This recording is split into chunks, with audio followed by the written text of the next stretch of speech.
Well, welcome to the Duluth Art Institute Professional Development Series. I am here tonight with Dylan Jacobson. This is the final installment on our 7-week program. We've covered a little bit of everything from getting into the tattoo industry, writing grants, creating comic books, traveling to conventions. And I just thought it was really fitting that we would end the whole session by kind of bringing it all into one place all at once. Dylan is a really multidisciplinary artist, and he has a lot of experience to draw from. And just a little bio here before we get started. He's an illustrator and a secular advocate. He creates fantasy art and other illustrations for those of us deconstructing or reconstructing ourselves.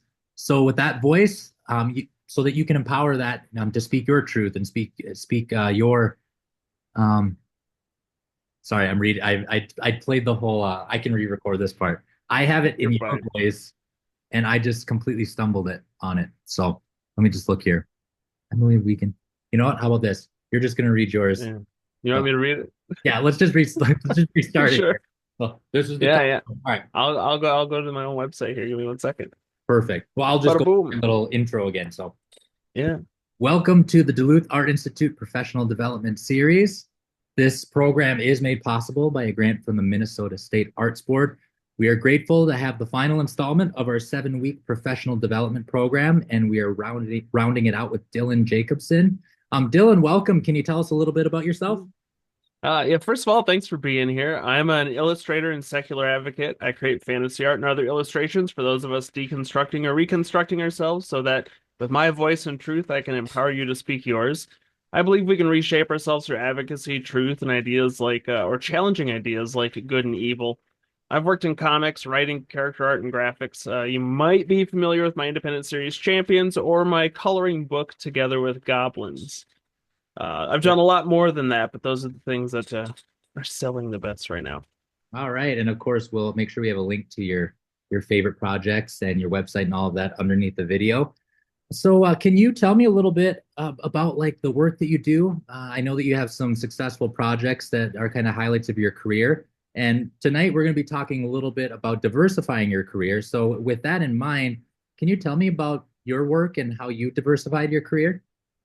So when I started out doing any sort of storytelling, I thought I was going to be making movies. I studied filmmaking at the Minneapolis College of Art and Design, and really focused on that for the first couple of years out of college. But making a movie is tremendously expensive and tremendously time consuming.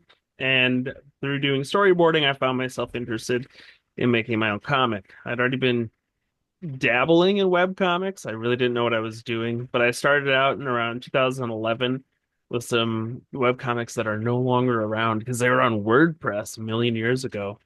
And that eventually took me towards making my own print series Champions, which took about 6 years to complete because I was doing a book a year and then running around to Comic Cons and trying to get that into people's hands. Since then, I've worked again on a coloring book. I've also done comics for educational organizations. One of the bigger ones that's in a lot of hands is called Meg and the Extraordinary Egg. That was for the Iowa Agriculture Literacy Foundation. It went to third grade classrooms around the state, and there are ways to get them, but they're all free, so that's pretty cool. I've done some webcomic stuff. I have a few defunct things on Webtoon, but I'm entertaining bringing some back. And I've done a lot of spec work. I've worked with a lot of folks on projects that haven't gone anywhere yet. So that's been interesting. Well, the old Michael Scott phrase, you miss 100% of the shots that you don't take. It Yeah. definitely comes into play when you're in any sort of creative industry because, I mean, let's face it, it's difficult to not only get the ambition to personally get up out of bed and put pencil to paper and create a project, but it sounds like in your case, it's not just you. You're at the mercy of a whole chain of creatives and decision makers. Can you tell us a little bit about how you've worked with people and what that experience has brought to you? Working with other people is a huge challenge for me because I love being in charge of my own stuff. That's why I started doing like comics in the first place. I could do all of it by myself. I could write the script, I could pencil it, I could ink it. If I wanted to, I could color it. It's a big working with anybody else is a big lesson in patience and listening and negotiation. Even if we're not negotiating a price, it's got a lot about negotiating like outcomes and expectations. I've had projects get canceled because we didn't have the same expectations, and that can be dramatically challenging. But so much of working with other people is networking, getting to know new people. So if you have one project fall apart, you can find something successful with another person because you made a lot of connections. And I find, especially in the world of education, working with arts councils or even my wife, who's a teacher, has helped me expand those horizons. But working with other creative fields, I try to stay open to opportunities. Like I've been working with a lot of bands lately, on a variety of projects. Currently, I'm the full-time artist of a particular band. They don't pay me full-time, but like I'm the guy they go to for everything. So that's been pretty cool. And we've got a whole new album coming out here. They just announced singles for it the last couple of weeks. So that's been really fun. Very cool. So yeah, again, we go back to that theme of diversifying your work. Being an artist, you almost have to do that if you want to be successful, because like you said, they're not like paying you, 40 hours a week to sit down and make artwork at their beck and call. You have to kind of piece together a variety of different disciplines and projects in order to make ends meet. So it's kind of one of those similar adages when they talk about like your stock portfolio. It's a smart idea to Yeah. diversify instead of going all in on one thing. So I just think that's a really good conversation to be having here to close things out. So, well, can you? I think the first thing we're going to cover is, we live in a digital age. Not everyone can travel to conventions. We talked to some artists in this series that do a lot of traveling, but the beauty of technology is that we don't necessarily have to do that all the time. We can create our artwork and find an audience for it online, and there are tools that allow people to make a living right from their home studio. They don't have to go to conventions. They don't have to travel. Maybe they have mobility issues. I just think that there's a lot of barriers that are lowered when we have access to a program like Patreon. Can you tell us a little bit about the work that you've done on Patreon, and maybe share Yeah. a little bit about how how Patreon, what value it gives to an artist, and maybe an artist that's like trying to approach it and is afraid. Maybe we can cover all those things here in the next few minutes. Yeah, Patreon is a nightmare in some respects, but it can be a beautiful nightmare. And the reason I say that is because a lot of people it has some similarities to Kickstarter, but should not be treated the same. And a lot of people think I'm going to go make that, and then in a few weeks I'm going to have such a big following. I'm going to go full time. I'm going to cancel all of my relationships with every job I've ever had and just have this Patreon thing. But that's not a realistic outlook on it. I started a Patreon when it was brand new in 2013, which is why I'm going to shamelessly plug myself. My link is patreon.com/Dylan. I didn't know what I wanted to promote on there. I didn't know what project I wanted to have on there. I just knew it was me, and I don't want to lose that link, so I haven't changed it. And so what are we looking at? I've been there for almost about 11 years, and I'm currently making, I'm gonna be perfectly upfront about it. I'm currently making about like $530, something like that a month on there, which to me is like that's exciting and super cool. And I treat Patreon as sort of like a bedrock, like a foundation on which I have to put all of my other expectations. So like, sure, if I was making 10 grand a month on Patreon, that's all I'm going to focus on. I don't really need to worry about commissions, right? I got a whole world going. But growth on there isn't going to be flash bang overnight unless you have a huge audience. Like, sure, if you're Mike Mignola and you're going to go out there and make a Patreon, yeah, it's going to be huge. But if you're Dylan, it's going to be a slower grow. And so, um, it's a lot about learning about how to give people something in return for the littlest amount of your input, so your job doesn't become fulfilling rewards. Because that's a Kickstarter. Mhm. So people who have a Patreon that is just, I'm giving you 100 things a month, then that is your job. You are just creating those things for people. You need to find a through line through which people want to subscribe because they want to support your particular ongoing project and be a part of something. And that it's really challenging. You're like, well, what do I even have to offer? And in the last year, 2 years, I've turned it all into a central housing for my current brand, Brimstone Studios, where we're looking at, pinups, posters, monsters, and stuff like that. And it's made it easier to hone in on like who might want to be involved with this and who's going to get something out of it. For example, this time of year is not Christmas time, it's Lichmas time. It's monster time, basically. We start spooky stuff in October and it doesn't end until New Year's. And so my biggest patrons are all getting a handwritten letter in the mail for Lichmas.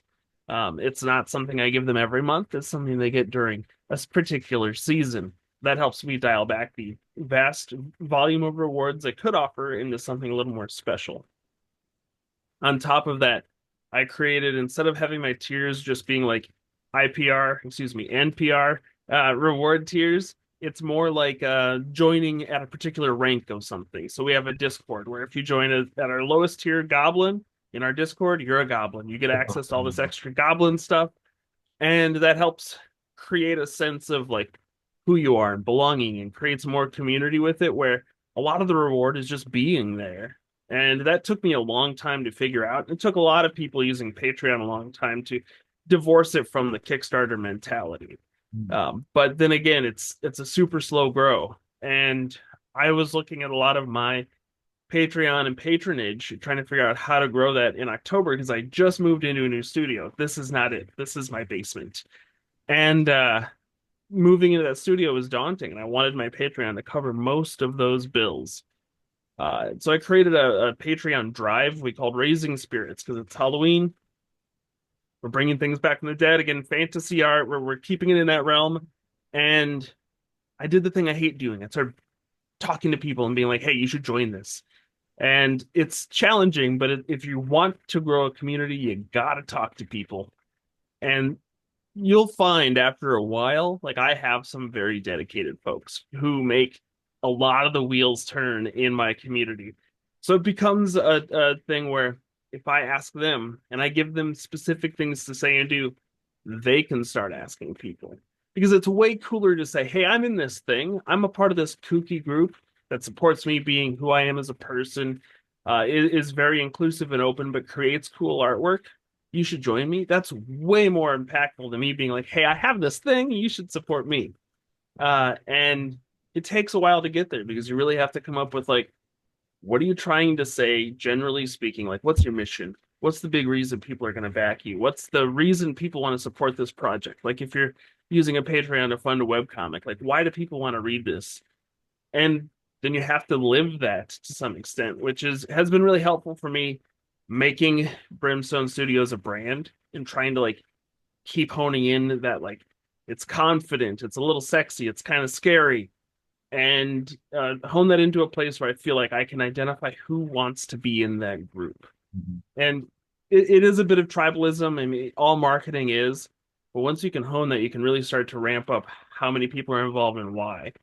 And so I have some pretty big plans in 2025 to like change my convention outlook in a way that will encourage people to just become supporters of me and maybe give out more free stuff at my table. We'll see. Be But there. yeah, it's a big challenge. But the big thing is, and maybe this is largely my outlook on a lot of things. Patreon's a war of attrition. You got to keep fighting, keep moving forward, and accept that like for the first 3 years, I was making like $7 a month on there. But So it's been how 11 much rich years. if I create a Patreon tonight, throw some Yeah, art up, the money isn't gonna just start flowing at me. Is that what you're saying? that's what I'm saying. And we could get into the nitty-gritty about why like the corporate end of Patreon is keeping down the little artists, which is not wrong, but it's if you choose to work in that landscape, you got to know what the fight you're bringing is, you know? And it can be hard. The first stuff I used to do on there was it's still up. It's not super high res, and I am working on rescanning it because I have a lot of it, but I had a journal comic that was like about my week, but it's called The Good Fight, and that's a phrase I use a lot in a lot of my work.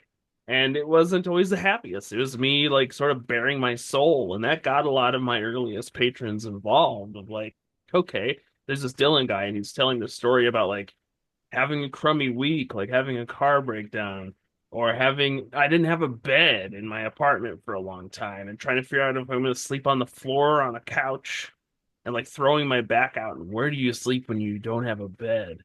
Like those stories are tough, but I try to be sort of warts and all in a lot of the things I do because I think it's more genuine. I think that makes more people want to get on board. My 10-minute pitch on Patreon is it's a lot of work. You got to find a way to not give everybody too much stuff and make the being involved in something the big reason they're involved at all, as opposed to being like, I'm here to get a sticker every month because you're mailing a lot of stickers, promise me. Or promise me. I promise you. Yep, Yeah. absolutely. Well, I think that it's really important to have something to give to the people who are so ready to engage with what you do and what you create. Because let's face it, I mean, we have streaming services more than we can count on both of our hands now. We have Yeah. all these distractions. Our phones are designed to take attention and draw it in.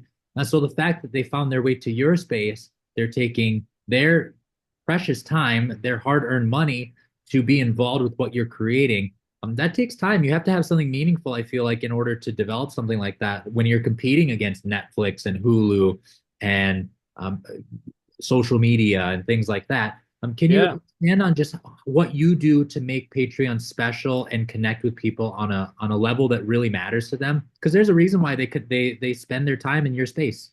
Yeah. The biggest thing I do is I maintain a Discord. And for the first couple of years, Dave Wheeler in the chat is right. It's a fickle mistress, Patreon. Um, for the first couple of years, I didn't know why my Discord wasn't working. Like I integrated it with Patreon just the way they told me. Why don't I have all my patrons in there talking? But I wasn't in there talking. So I go out of my way every day to at least say good morning and try to get some sort of conversation rolling. And usually good morning is all it takes. And the day that I knew it was working was when someone else said it before me. I didn't have to check in anymore. I still do, but like the community is starting to maintain itself there.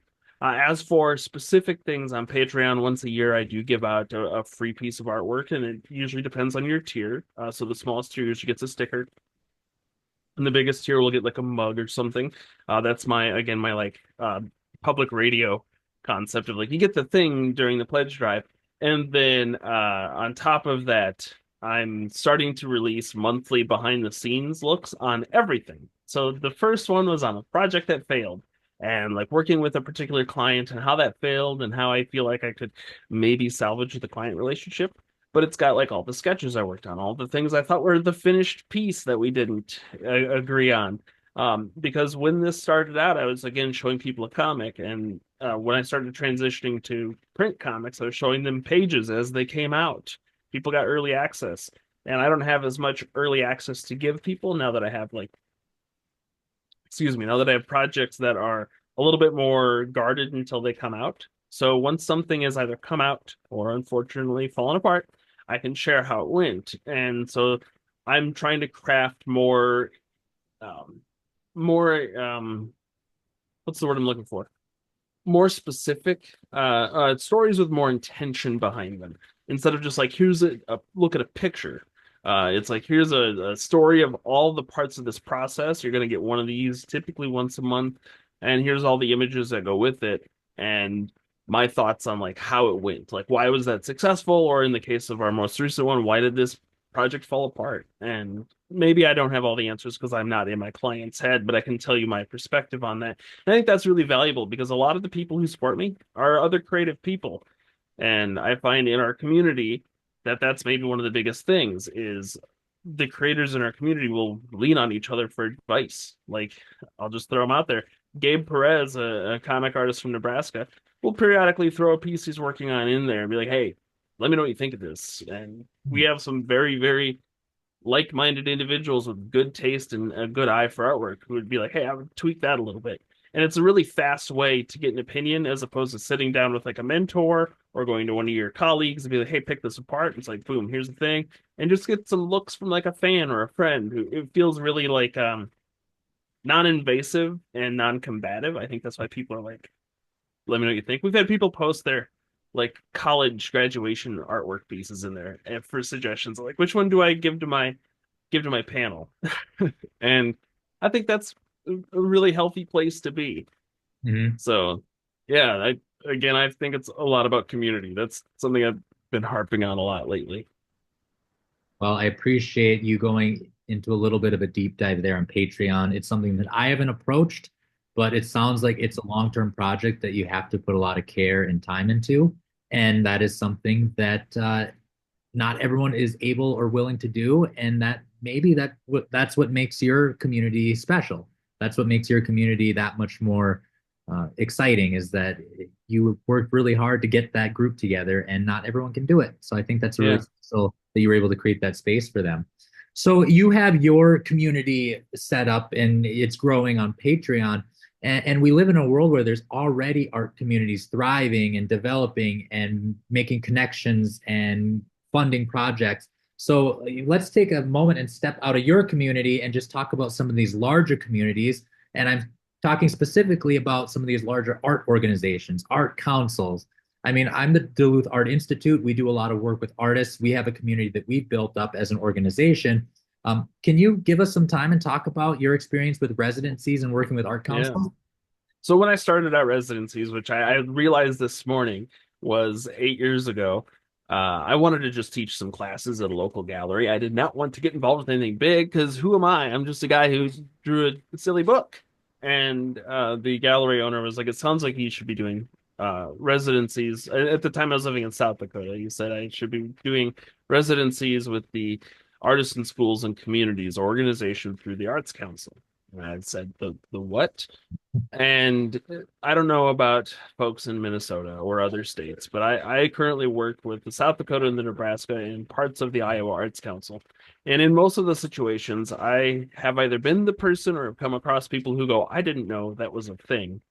Mm. And I feel that although arts councils have their audiences, they have a hard time connecting with like artists who are just starting out. And I think artists who are just starting out often have the same vibe I have of like, well, that's for someone who's like 50 with a masterpiece, not for me. And um, so I began working with the Arts Council, teaching kids to make their own comics. I wrote them a brief little pitch about what if middle school didn't suck? And that if we could make comics in middle school, I think we would have a better way of expressing ourselves and it would suck a little less. And I pitched it to middle schoolers. I'll be honest, I've been open and I've worked with a lot younger kids. My very first residency in South Dakota was with Begindergarten, which is a summer program for kids going into kindergarten. So they might not even know how to write their name. And here we are trying to draw a comic, which is a challenge. So we bent some rules and didn't have to use as much text. And maybe we told the stories out loud and shared the images we drew. And we had an awful lot of animals eating things. But that's just the way it goes. But I've found working with those communities not only connects me with more like towns and locations in the states I'm working in, it connects me to other artists. I've been working with a variety of artists depending on the residency I'm at. I recently wrote a story about 6 years ago working with two other artists at St. Joseph's Indian School, Michael and Douglas Two Bowls. It was awesome to have folks connected with the native community there instead of just my silly whiteness. And I think that helped a lot. And we got some pretty powerful and meaningful stuff done. And like that's a story that sticks in my head forever.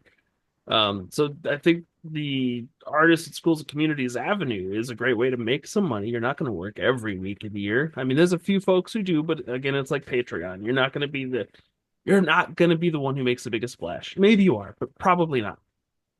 But it gives me another avenue to like reliable income and gives me something I'm giving back, which also helps me grow my community because people go, well, sure, Dylan's making all these things, but he also goes to communities. Like I go to Schuyler, Nebraska, a very diverse and impoverished area, almost every year. And I teach those kids how to make some comics, or we play a role-playing game and draw our characters. We do something creative together. And if I didn't have people supporting me, it might not be as feasible for me to drop everything and run off to a school. But recently, working with the arts councils and specifically in South Dakota, my my relationship to the realm of comics and digital arts has gotten me onto grants boards where I've been able to help determine if someone deserves a grant, and I get paid to do some of that, which is awesome. So again, working with these different communities and working with different structures has given me opportunities I didn't know what was a thing. Like I've even helped plan the South Dakota Arts Summit because I know something young people like. And we need to get some of that stuff going on because I'm harping on South Dakota because I've worked with them the longest, but they have a hard time getting anybody involved under the age of 50. So the fact that there's like a handful of us in our 30s and maybe one or two of us in our 20s, like they need to latch on to us and figure out how do we get someone younger than you in the room. And that's really important.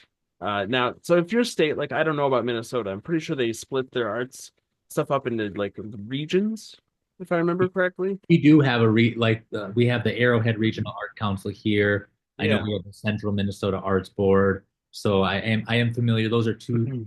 spaces where I've lived and I've seen those organizations operate and seen the programming. So I didn't Mhm. know that wasn't a Minnesota that was a Minnesota thing, but yeah, we certainly have like a limited to this region You art. got a lot of land and a heck of a lot of people. South Dakota's got a lot of land, but there's nobody there. So it's easier to run it all as one. But uh yeah, so I know it's regional up there. You may if they have an artists in schools and communities program, which I highly recommend anybody who qualifies. A lot of times you just need a high school diploma and a portfolio to Hmm. qualify. Sometimes they want you to be in college, but if you have any interest in teaching people and imparting something you know artistically on people, because it doesn't have to just be schools. The communities part includes all nonprofits. You can work with churches, you can work with after school programs, you work with nursing homes. Um, I've worked with like tiny community arts councils. I've got one of my favorite towns in Nebraska is Brownville, Nebraska. I work with their tiny arts council. There's like 8 kids that show up. They show up because they're at their grandma's house for the summer. Mhm. Like, there's not a lot going on there. And this is something to do, which is super cool to be a part of like the thing someone gets to do.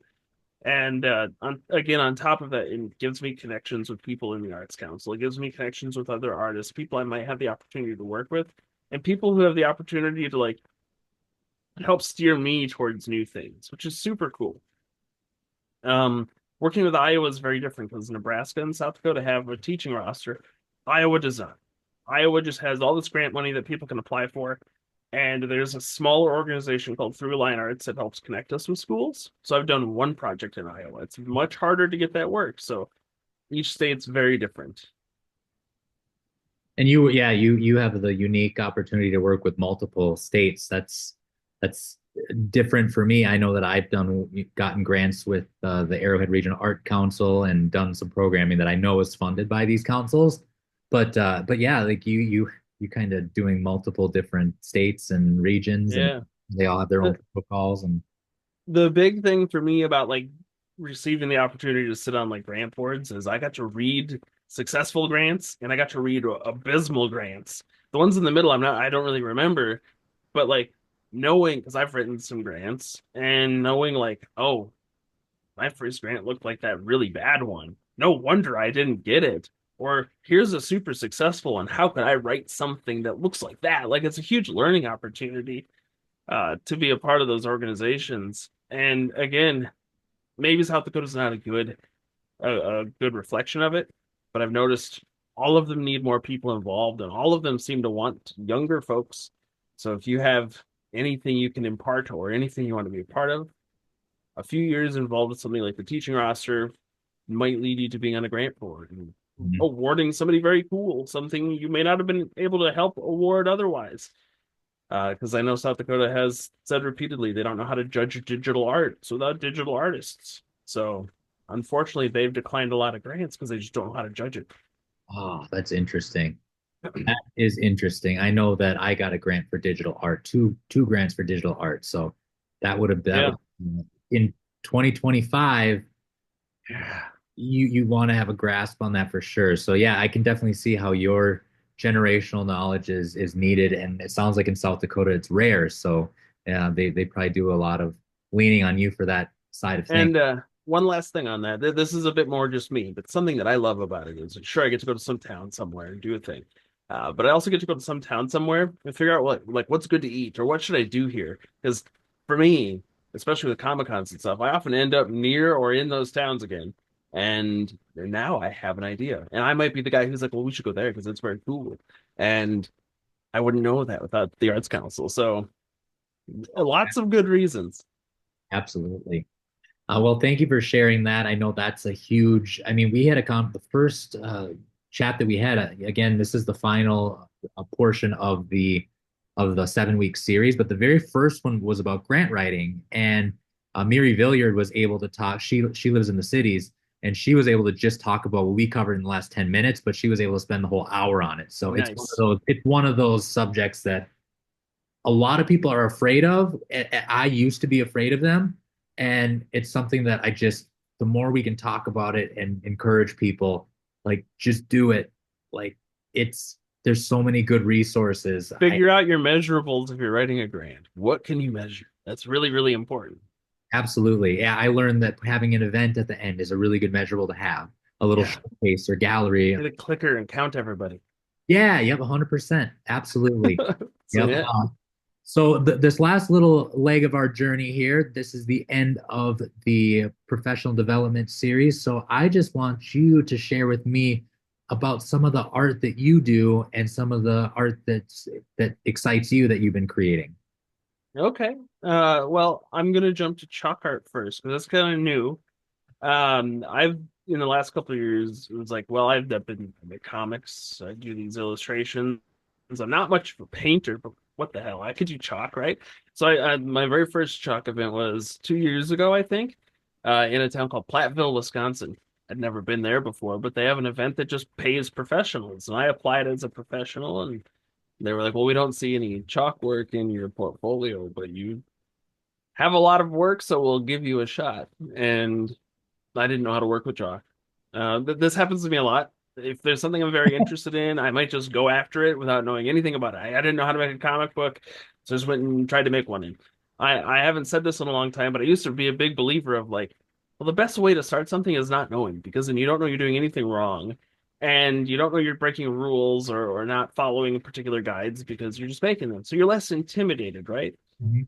But making chalk work was intimidating as hell because they gave me a 10-foot square. And I was like, I don't know how to make something 10 feet, let alone on the ground that I don't have good perspective of. So I'm gonna do what I always do, and I drew a figure, and it's a cheese festival too, you know. So I drew like wheels of cheese, and it's like fall, so I drew there was like harvest stuff going on, and I knew there were gonna be some breweries there, so I made sure there was like hops and wheat and stuff, and I was like, well, I don't know how to make this perspective work at all, so I printed on cheap paper cheddar chalk art, yeah. I printed on cheap paper a giant stencil, and I spent hours like cutting it out, and I layered tape over it before cutting it to make it sort of like a tarp. And then I bought spray chalk and sprayed my first one on the ground. I was really proud of it, right? But since then, I learned tricks that people use, like making a grid. I had never thought about using a grid and gridding it out on your sketch first. And I haven't done a stencil since the first one. And quite honestly, my artwork has gotten phenomenally better. But chalk work is really challenging because sometimes you only have 8 hours and you got 10 feet, go. And I think it's taught me a lot about like making quicker decisions and learning to work with color. As I said in the beginning, I didn't color my first comic. Didn't color anything until the final issue came out because I had no confidence in color. And I think chalk has forced me to have some confidence, which has been, I know it's a big, again, a big learning experience. But my first show was a paid show, and I do a couple of free ones every year because I'm like competing, and there's like a bunch of big artists there, and I never win, but I'm trying to improve. And I feel like if there's something you think you can do based on your past experiences, you should try. And like Platteville's a good time. Happy to go as long as nothing overlaps with it, right? And it's also an avenue to, again, more community stuff because I recently, well, the last one of the last pieces I did was a chalk mural for a local bakery, and I didn't charge them. I was like, I want the exposure, so just like give me some stuff, and like I'll come do it. I like you a lot, but I want this town to see that I can do more than like a spooky poster for Halloween. I'm gonna illustrate a bunch of like cakes and stuff on the ground. Even though I don't draw food, I'll just figure that out. And it was some of the best stuff I've ever illustrated, honestly. And I'm out there doing that, but people come by like, oh, what is this? They want to talk to you about it. Oh, do you live here? Where are you from? And how can I follow this online? And is there going to be a big event to show this off when it's done? And you get a lot of questions like that. And I put out a tip jar. I don't remember what I made in tips, but I made some tips, right? And at the end, the venue paid me for it because they loved it.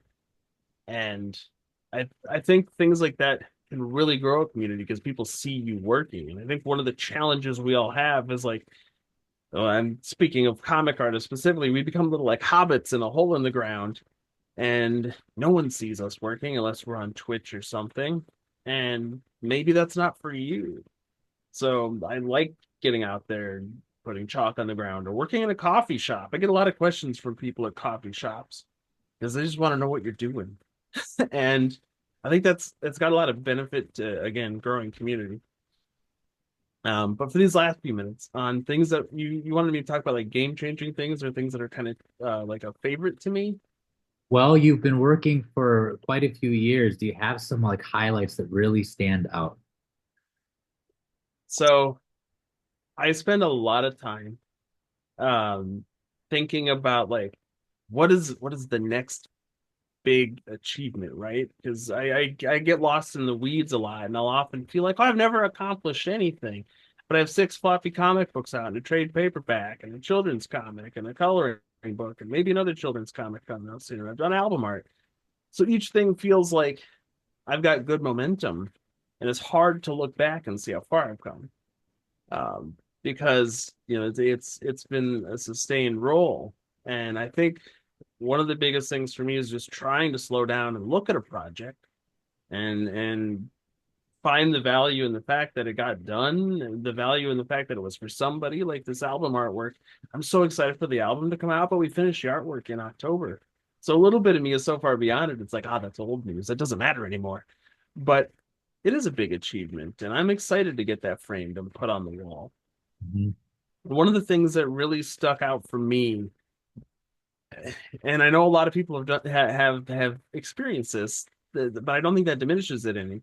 Was just getting some of my artwork on a badge for a convention. Like I got everybody brought me a copy of that press badge for Twin Cities Con, even though I was unable to make it to the show. And it was artwork that like I loved, and so no one knows this yet, but I'm getting the original with the badge framed, and so I can hang that at my new studio and Oh, I like that. brag a little bit, right? Like that feels good. It's a little thing, but it feels really good. So I think, but I think one of the big challenges is like again, taking a minute to look back and think about the actual impact of a piece. Like my first webcomic, I haven't thought about this in forever, but I hated it, and I hated it because I had some of my closest friends told me it wasn't good and they didn't like it, and so I was having trouble getting anywhere near done, and I gave up like 20 pages from the end. And I had somebody email me several months afterwards going, hey, whatever happened to this? I was in the hospital at the time, and I stumbled across it on the internet and got hooked on it, and now it's just over. What are you gonna do? You said like there was supposed to be this ending, and you explained like the gist, but you didn't tell us the story. And like I had a reader, and that's a big thing. Um, so I mean, for all the readers out there, like, tell somebody you're reading something, it'll change their lives. But like even those little milestones are things that I try to look back on and hold on to a little bit of like I had a reader in like 2012 and I'm still here. Like that's pretty big. But something that's not like lines on a piece of paper is creating a game show to take to Comic Cons. I didn't think I was taking it to Comic Cons. I have a game show called Dylan's Drink and Draw, which it's a goofy thing. And I'm going to give you like a super insider look on how that came together. It was based on Penny Arcade's web show, Strip Search. I took their like head-to-head competition from the end of each episode and turned it into a game show. And I did it because I was trying to show gratitude to my patrons on Patreon back in like 2017. And most of them lived in Sioux Falls. I was like, hey, come out to this bar. I rented a room and we're going to play a silly game. You're going to win prizes like a t-shirt I don't need or a half-finished sketchbook. And they loved it. And everybody was like, hey, if you could do this, but like not make it restricted to us so like other people could play along, I would do that. And so what the game is you get a couple ideas. And you have to take those two ideas in 5 minutes and doodle them together. You don't have to be good at doodling. You just have to be clever because now it's not just judged by me. it's judged by people I bring in, like yourself, or like Dave Wheeler, who's been in the chat, and they're just looking for something that like blows them away or makes them laugh or just like hits the note perfectly. It's just got to be clever, right? And so I ran this at a bar slash bookstore until 2020. And I was driving from Iowa to South Dakota to run it once a month. And then clearly a pandemic made it like, well, like can't do this in person thing anymore. And I've worked on it at bars since then, and it's hard to build a following for something small. Again, a lot of things are rolling a ball slowly. And I had done one at SuperCon in South Dakota because that's where I had been living at the time, and it kind of occurred to me that like we had this huge momentum for this game at Comic Cons and other events, and we've gone from having like bar groups of like 30 to 40 people to Comic Con events that are like 60 to 120 people. And that's like blows my mind. Like, sure, that game is ultimately about me having a good time. But when it comes to that many people in the room, that again is building some sense of community. Because we get people who are not artists who go out on a limb to say, I can't draw, who win something because they drew something dumb and Dave liked it, or like Travis liked it, or we've had people who aren't even artists judge. So like trying to come up with everyone's names. They're all so wonderful, and I don't have them all in front of me. But like people like it and they win something small, like a sticker or a comic book, or they win a sketch from one of the judges. And I think that those things stick with people. Like it can be a lasting experience. So I think like that's my favorite thing right now. I have a lot of big plans for 2025. That's So great. That's great. I know that so Brittany, she had a great time when we visited and did the drink and draw. And I don't know who did the drawing, but in our room, she likes to put my artwork up. I would never put my own artwork up, but she sure. proudly displays it. And right alongside my work is some unknown funny drawing from Drink and Draw. It's a little Oh, monster. I love it. I don't know who drew it. Nobody knows. We'll never find out. But it's a part of our room decor because it's just, I think, a relic of a really, really good memory that we have. Yeah, see, I didn't think I'd be the person to help people make memories, but there you're making me feel things.